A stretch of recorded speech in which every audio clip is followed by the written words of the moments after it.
Signals, headsets, they got everything. Newton up the middle. No, I'm sorry, goes right. Still loose. Oh, did he accelerate? Oh my goodness. Touchdown, Auburn. In the fall of 2010, Cam Newton took the college football world by storm. He went from being a virtually unknown backup at the University of Florida to becoming a human highlight reel at Auburn University. Newton became just the third player in college football history to ever run and pass for over 20 touchdowns, a performance that earned him a Heisman Trophy and his football team a national title. On and off the field, he was known for his bubbling personality, always having a smile on his face no matter the situation.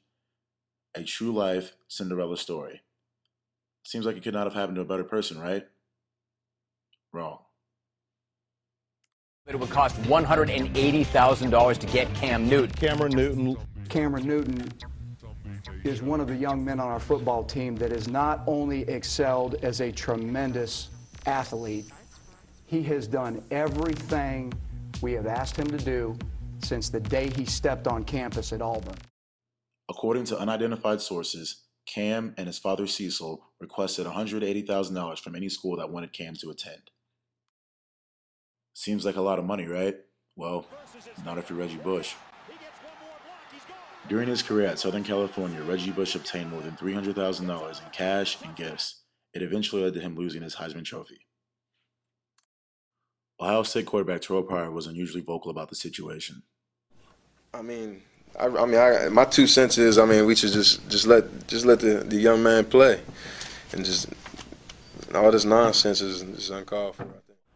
We would later find out that Pryor himself was guilty of accepting perks considered illegal by the NCAA. Reported and very well-sourced story talks about Terrell Pryor having 8 different cars, talks about him taking shoulder pads out of the Ohio State football facility, getting them autographed, and taking them and trading them for cash and tattoos. To most, Pryor's fancy for automobiles was more than excessive and completely unnecessary. But when looking at all of these instances, one cannot help but ask the heavily debated question: should college athletes be paid?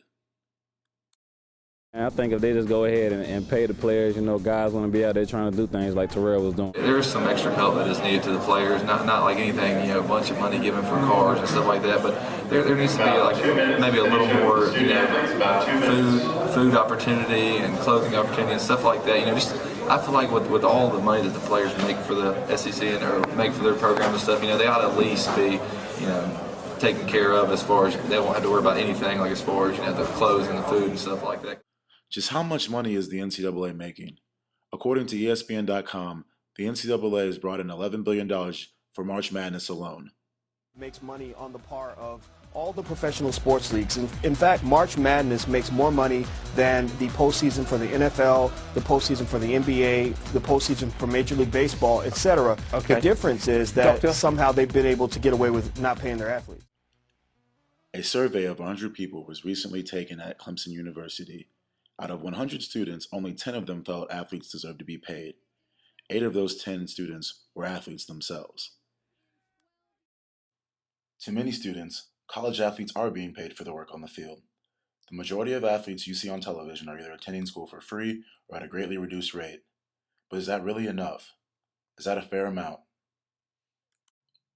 A study done at Clemson University shows that the University of Texas brought in over $120 million through athletics in 2007. Clemson itself, a much smaller university, managed to bring in nearly $60 million that year.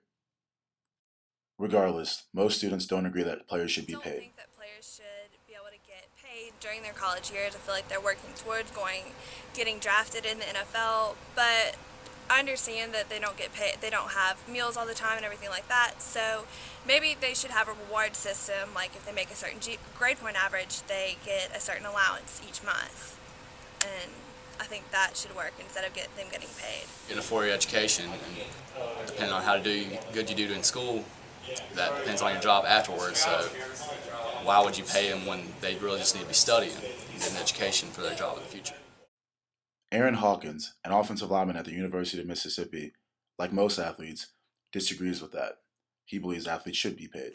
Because college football is a multi-billion-dollar industry, and You know, there's a lot of things that student athletes need, such as food, gas, and different things as far as housing goes, in order to help us and keep, you know, a lot of negativity off of us as far as different things, as far as stealing. And, you know, not much. Like, each player I feel should get, you know, around $300 a game that they've been talking about. Coaches in the Southeastern Conference are trying to take matters into their own hands. Out of the 12 SEC head coaches, 5 of them have signed a petition asking for permission to pay their players out of their own pocket. An admirable gesture, but most conferences can't afford to pay their players that much. This debate will continue. As more scandals arise, the world of college sports will be forced to reevaluate.